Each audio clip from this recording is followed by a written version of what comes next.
he would not latch. I felt very rejected by him. I was getting sad. So I ended up just exclusively pumping for 10 months for him. And it was a journey. If I had me back then, it would have been a lot better. So what are your top 3 tips for someone, whether they're exclusively pumping or they just want to pump successfully?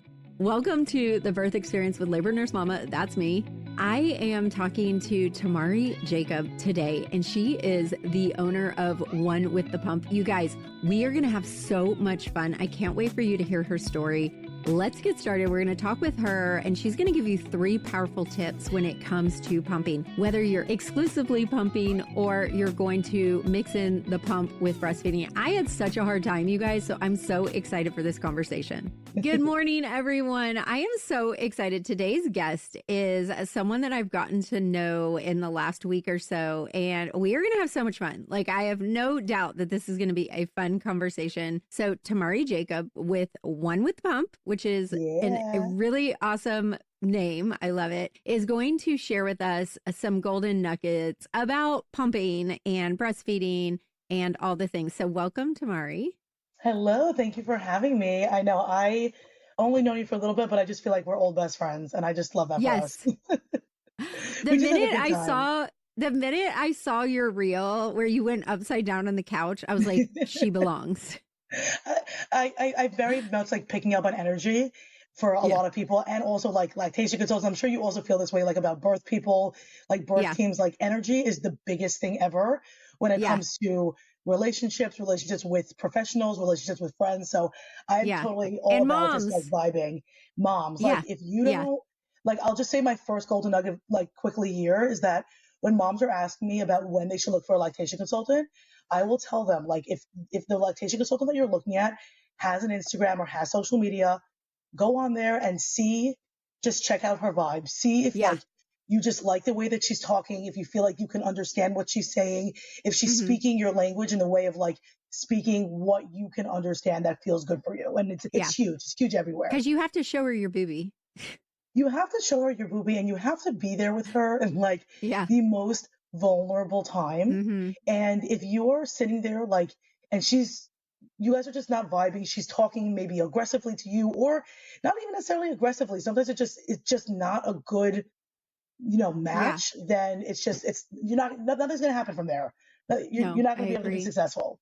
Yeah, I agree. I love that you said that, because that is the reason why I work with other birth professionals and coach them how to build their businesses, because there's only one me, and I'm not for everyone. And if a mom lands on my birth account, like, they get to know me, and can they deal with me during their whole pregnancy? Like, am I for them? So I love that you said that. And it's really important for these moms that they feel safe. And I know I already know you're like me. There's no judgment. There's no mom shaming. Like, you want to vaccinate, if you don't want to vaccinate, if you want to get induced, or if you want to breastfeed, or you just want to exclusively pump, or whatever is it. So let's get right into it, because what I find with most of us who have taken our practice into the online space, or, into a much more in-depth way, I would say, we're doing it. It's our life. Yes. And so it's our most life. of the time, I find that there is a really deep reason why we do that. So you've kind of heard mine, and mine was because I was sick of all the stuff I was seeing bedside and just crying in my car after long shifts. And so I was like, no, I'm going to prepare these moms before they step foot into the birth room, because that's what. So tell me what brought you to what you're doing. So I think that majority of people that create something, it's because they did not have what they needed at the time. And that is exactly what happened with me as well. I will follow that. My son was born in 2017, and I thought that I was going to nurse him.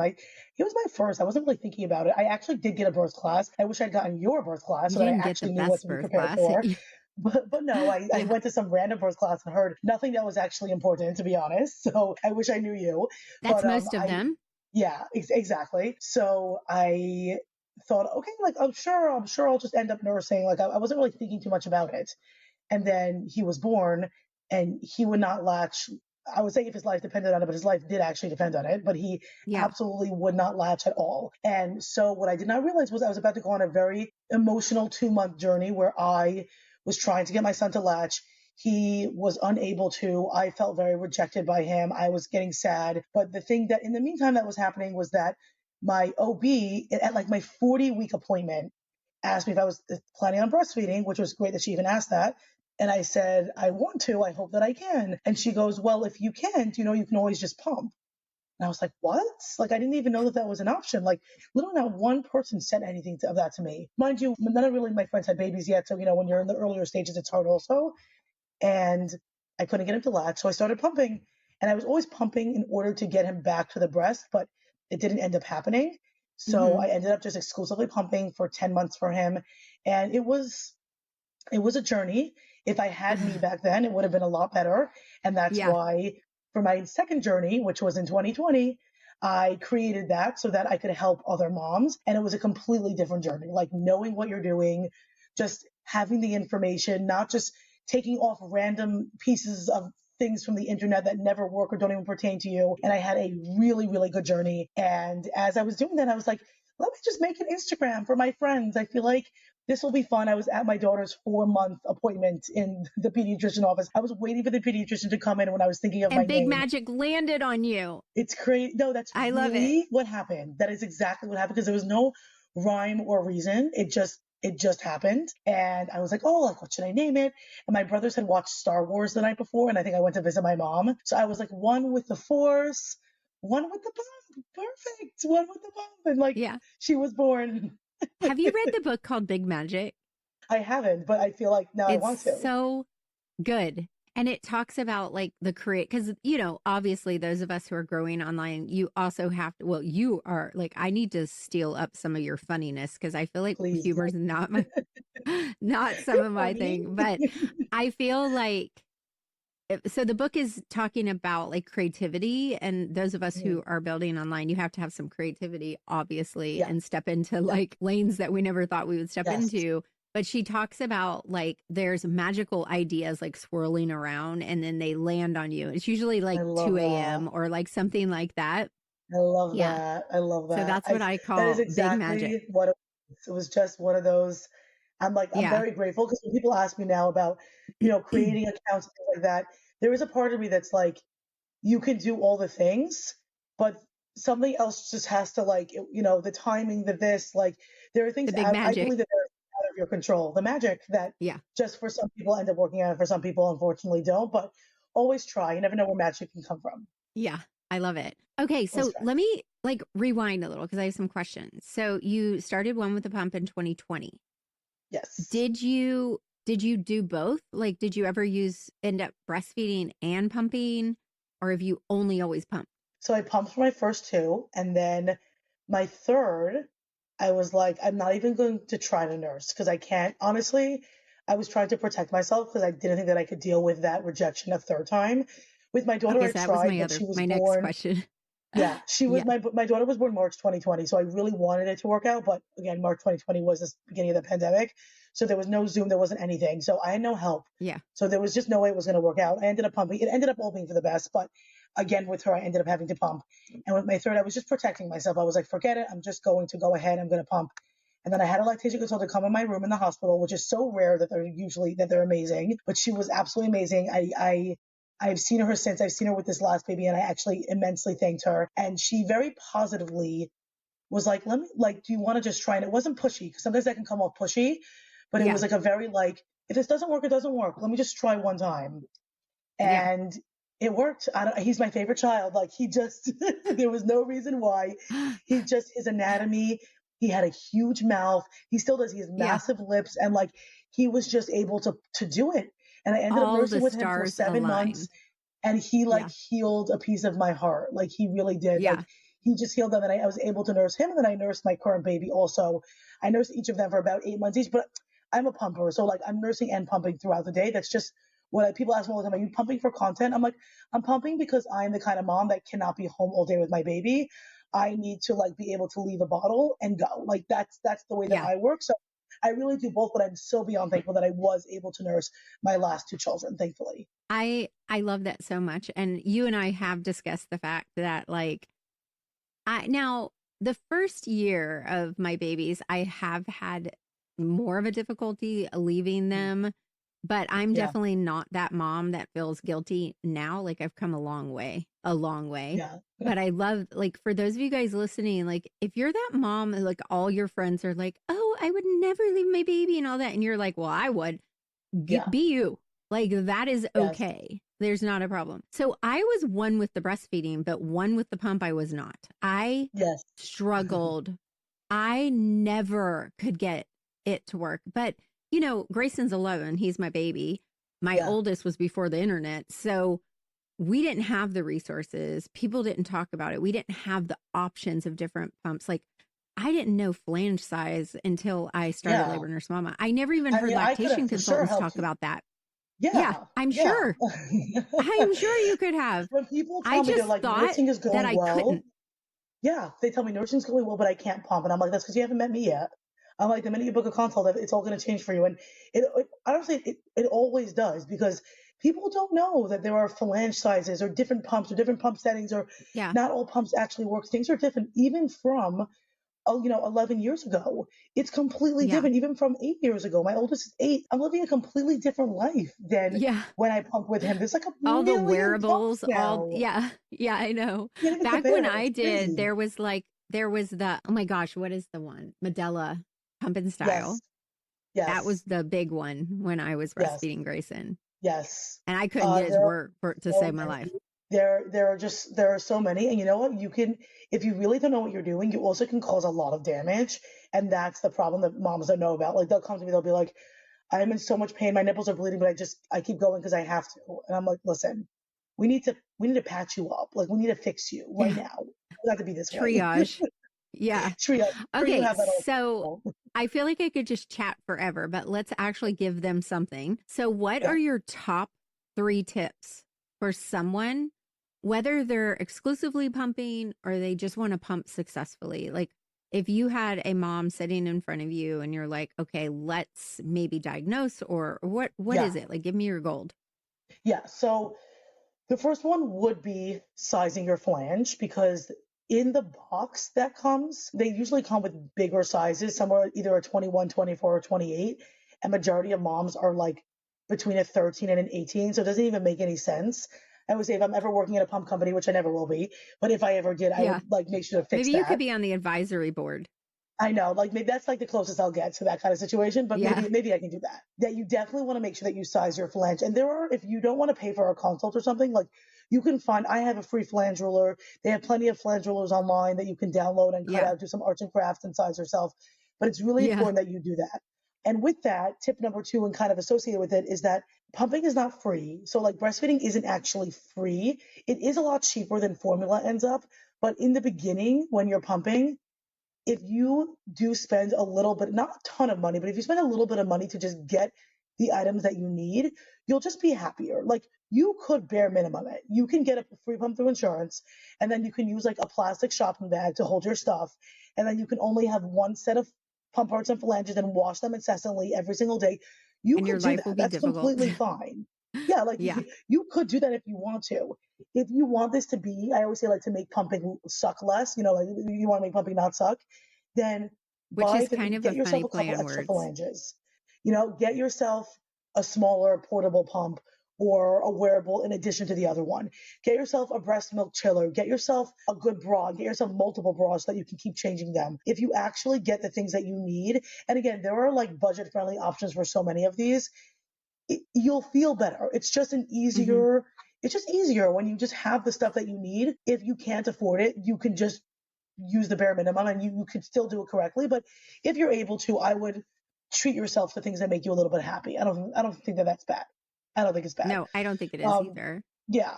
And my third tip, whether it's with me or someone else, is to get education to know what the hell you're doing. Because Yeah. this is not even nursing, even though we say it's natural, first time moms, No. I mean, do you remember? Like, I had no idea what I was doing with this baby. Like, No. I could I barely know. recognize him in the nursery with the other babies. Like, I didn't even know who he was. I'm like trying to get him on me. I was so uncomfortable. Like, and it's supposed to be this beautiful, natural thing. It was not beautiful. It was not natural. It That's was what not I any of those tell. things.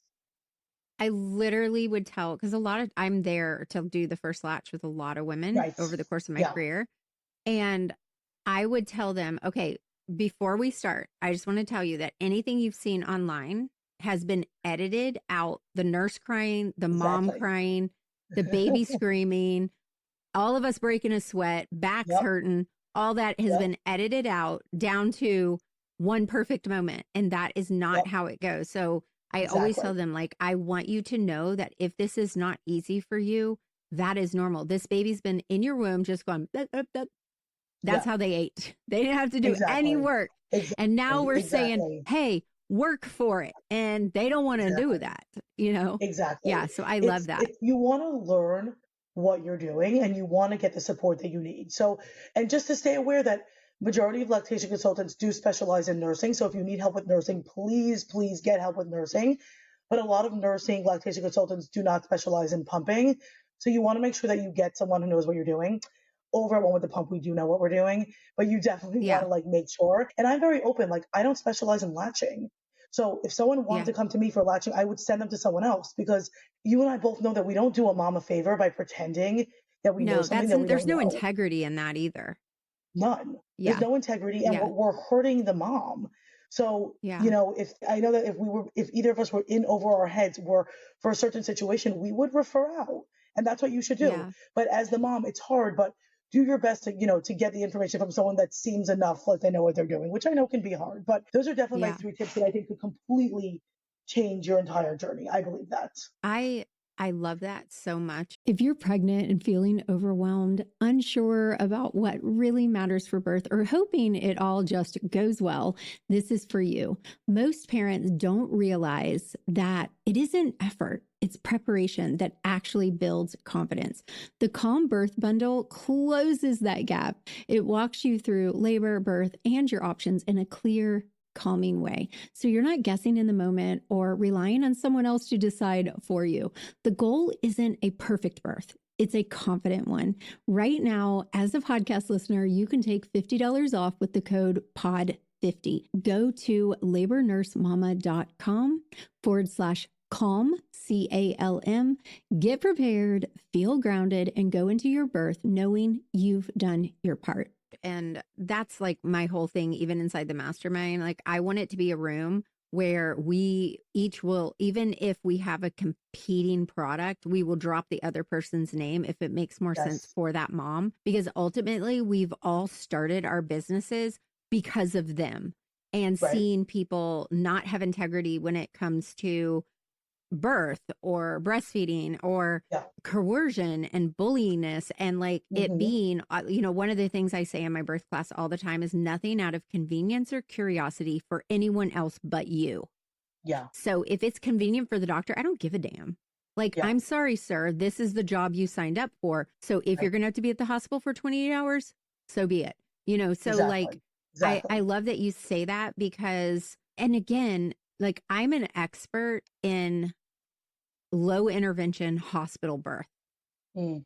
I am not the expert for home birth. I've never had one. I Yeah. wanted to, but I Yeah. never did. So like, I love that you say that. And like, that's the best for these moms. And that's ultimately what it should be about. Yes, exactly. For And sure. you know what? It's up to us to know when we're out of our depth, and some people don't. And the first person that a mom will see regarding their breastfeeding journey is their hospital lactation consultant.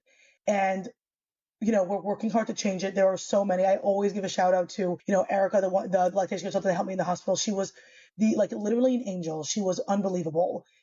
But Yeah. unfortunately, many lactation consultants in the hospital are still subpar. I think is being nice. Like, Yeah. if anything, they're one of them came into me with my daughter and she was like, "There's no way you're gonna breastfeed. Like, there's just no way." She's like, "Use this nipple shield or you're not breastfeeding." And I was like, I literally looked at her and I said, "Can I at least try?" She was like, "Not gonna be able Yeah. to." Like this, just like nasty attitude. Walked out. This is the first breastfeeding experience you're having, and lactation consultants are coming into mom in the hospital and they're being nasty and mean Yeah. and just not thinking about that mom in that moment, and it could completely change the way that they feel about their entire Yeah. journey beyond. Like sometimes when they Or finally you get have to a me, labor nurse who doesn't know right? what the hell she's doing, that tells them like, oh, you're going to have a really hard time. You might as well just give a bottle or whatever. But, Oh my the god, other thing, let's step back as a, 16-year high risk labor nurse who traveled the country. So I was at a yeah, lot of wow, facilities And I will say there is across the board, there's just something not super nice about some of the lactation consultants. But I also think it goes back to the system, and the system has beat us down. And the system has all these guidelines and rules because everything is really about them. The other thing that I don't know if you have much experience with, but is baby-friendly hospitals. And so that they're not mom-friendly. That's what I found. Because even if a mom comes in and she 100% does not want to breastfeed, we have a whole spiel we have to do. And then you have to get a doctor's order for formula. Really? Yeah. In a lot of them that I've, So, wow. So she can't just give the baby a bottle at birth. Like we have to go through all that, get a prescription. Basically, it's locked down, and I do think, I do think the system is fighting against them. Like the lactation consultants in the hospital, they don't have the leeway that I do. I could say whatever I want. Like, this is my business. Yes, I have a license, but this is my business and I could say and do what I want. The lactation consultants in the hospital are a means to an end in the ways of they need to make sure that your baby is pooping X amount of times per day and gaining X amount of weight so that you can be discharged. And I always say the best thing for you to note regarding lactation consultants in the hospital is that they are short term. They are not for your long-term care. When I see a mom who's trying to nurse and I say, have you seen someone in person? And she says, well, I saw someone in the hospital. I'm in the nicest way, poker face. And I'm like, well, this is the first problem. You need to see someone that's in person, because the lactation consultant in the hospital, it's not even her job. We are putting too much on them. It's not even supposed to be their job. We have to only expect from them what they can even possibly give us. I think that could be a little nicer. Well, in a 25-minute visit that they're rushing to see 12 other patients. Exactly. And not to mention, they're not usually there. Yeah. They're not usually there in the evenings. They're not there on the weekends. They're not there in the evenings. Yes. Half the time, lactation's not here on Wednesdays. Like I heard that plenty of times. And when do we mostly deliver? Middle of the night. Middle of the night. So you may not see them for 8 hours. Yeah. You know what? It's so funny. I didn't know that was a thing to deliver in the middle of the night. All my kids were delivered in the middle of the night. I just didn't realize that was. Why are so many people delivered in the middle of the night? Because when your melatonin increases, it's like best buddies for oxytocin, so it increases oxytocin. Yeah. You have taught me something today that I can't believe I did not know. That makes so much sense. All my kids were born in the middle of the night. Oh my God. Who knew? Yeah, there you have it. Most of the time you're going to deliver at, like, most women, like, that's the case. There's also the induction factor, and when we start the induction and the timeline, but all that. Okay, so I know my listeners, they do not like to listen to long podcasts. They are not the Joe Rogan type. So I would love to share, and we are going to have some links for you guys in the show notes. And I would love for you to share with everyone how, if they're like, oh my gosh, I need Tamari, share with them how they could work with you and when you think they should work with you. If they're planning to pump, should they see you prior to baby? I love that. So number one, we are here for you, One with the Pump, at all the social media platforms, Instagram, TikTok, YouTube, Pinterest, all the places. Also, you can find a free video library on my website, onewiththepump.com, where I show you all reviews of all the new pumps. Do not get a free pump through insurance until you watch my reviews, because what I hate is when someone gets a pump because their sister's cousin told them to get that pump and it's a terrible pump, and then they just wasted their insurance pump. Exactly. Like, we are with the times. So definitely look at my free reviews for that. And on my website, you can also find my ultimate pumping course. You could find to book a consult. If you can, and you really want to set yourself up for success, come when you are still pregnant. When you get the information about what to do, first of all, those first, and Trish, I know you know this also, those first few hours right after the baby's born, I'm not saying if you don't have a good experience, then your whole journey is going to be bad, but it can really change the game if you do know what to do during those first few hours, and especially those first couple of weeks. Like, the earlier you get the support that you need, the better chance you have of a successful journey. So if you can come for a prenatal or watch the prenatal portion of my course and then get a consult within the first 2 weeks, we are going to make you into tip-top shape. We've got you. You're going to feel good about yourself. We're going to make sure. Yeah, I love that. And just to, like, go back a little bit on what you're saying, so I say this all the time, when you're in labor, your job is to labor. Yes. You are not teachable. Right. In the first 48 hours. That is so You accurate. are a blah. And you're like So soaking up accurate. the baby love. You have just done and I don't care if it's C-section or vaginal, you have just went through the most intense experience of your life. Your Yes. hormones are dropping. You've got all of this going on. It's very high stimulation. It's not the time. That's why I started Labor Nurse Mama, was because I'm a homeschool mom. Education is my jam. And I would educate the stink out of my patients, especially because I was tied as to how I could say what I would say, but I would pretty much prep them for coercion and bully in my own way. Yeah.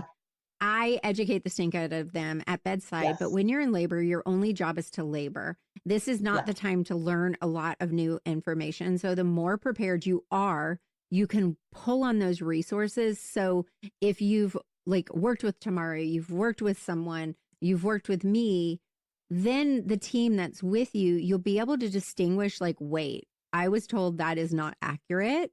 You may not know exactly what it is, but you'll recognize it. And it just will set you up for so much more success. And I know Tamari kind of leaned into the grief and the pain. And like, I wanted to dive into that deeper, but obviously we're running out of time. There is a grief and a pain that you will feel if you feel regrets from what ifs and should I've done this or that you will feel during this journey that is so stinking intense. And that is why Tamari and I are both doing what we're doing in different ways. So that you don't feel that. Yeah. I'll just say very, in one sentence that two things are true, which is that you can't be upset for the information that you didn't know you needed at the time. So like, if, 6 months later, you're so upset that you didn't end up pumping or nursing, but you didn't know what to do. But that's also where it comes in for you to get that education so that you don't feel that way, so that you can make an informed decision, because breastfeeding will bring up a grief that you didn't even know existed. Like you suddenly care about something you never even thought about in your life, and suddenly it feels like it's your entire mind, which is crazy. And it just feels, the grief just can be really, really overwhelming to you. And I want to change that journey. I went through that. And I always say, like, I was forced into exclusive pumping and I'm still not over it. It takes a long time to get through that grief. And I want to save as many moms as I can from having to go through that. Yeah. Same for me. Same for birth. And like, trust me when I say to you guys that a $700 up a baby stroller is not going to fix the regrets that you feel when you are not educated and informed. And I just want to land with that. So all of you guys, you can find Tamari on One with Pump, which is a brilliant name. I love it. And we'll have some information, and I think we'll have a discount code for my listeners as well, which will be in the show notes as well. Thank you so much for coming today. Thank you for having me. So I have one more question. What is your superpower? I would say my superpower. Yeah, I would really say it's empathy. I really am able to get into the minds, and like I'm really able to feel across the board, whether it comes to specifically my moms, which is why I know that I built a successful business, because I really like the moms come on and whatever they need, whether it's, information, whether it's someone emotionally to be able to connect with them. I really think that I'm able to do that. It thankfully carries over to other parts of my life. But if I had to say my biggest superpower, I would say it's my empathy, like, and emotional intelligence of being able to just pick up on other people's needs, wants, and feelings. And I'm proud of that. I love it. That's amazing. Well, thank you so much for being here today. Thank you so much, Trish. Thanks for having me. Yes. Okay, you guys. That episode was so much fun. I love Tamari, and I know you will too. So if you're looking for help with pumping, you need to check her out on One with the Pump, and we have an exclusive discount below. Also, as always, make sure you subscribe. Write a stinking review, y'all. Write a review. It helps us so much, and it tells the powers to be that you love our podcast. And if you have anything you want me to teach on, put it in a comment or review, depending on whether you're watching this on YouTube or listening on Spotify or all the other platforms. And always, we have a special code for you, POD50, if you want to join our birth classes. Okay, I'll see you again next Friday. Bye for now.